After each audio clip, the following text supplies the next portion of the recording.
All right, let's see. So this, yesterday we get started on building a couple of things. We created a server, and we published to Heroku, and I also pushed my source code to a repository that is freely available, and I posted it on Piazza yesterday.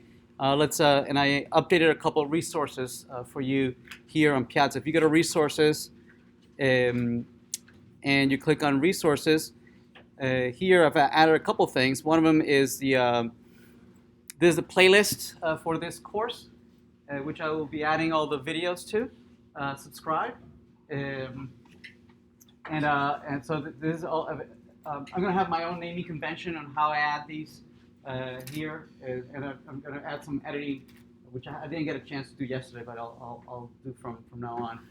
So you have this available to you, and let's see. I also all the work that we did yesterday, I pushed it to a GitHub repository, and this is once you push this to the GitHub repository, this is what you will be submitting.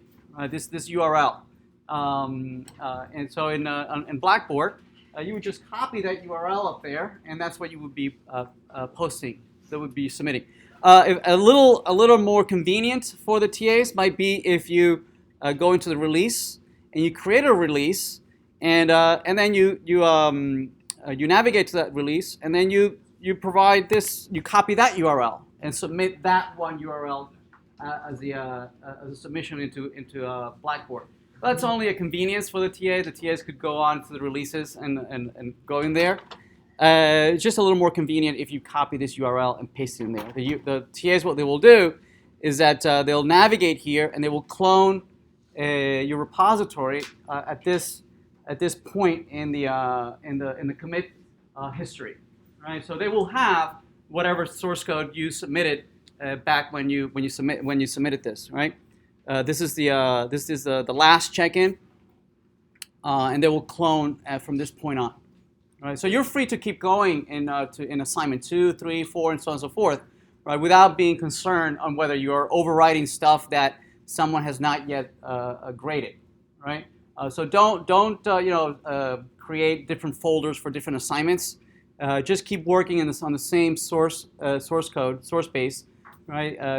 That's what source control is for, right? We can always backtrack at any time in history. All right. To create a release, you would go to release, draft a new release. You would give it a name, for instance, assignment 1, assignment 2, assignment 3, right? And you would give it a short description, and you would then publish the release, right? And this will create for you something like this. This is my latest release from yesterday.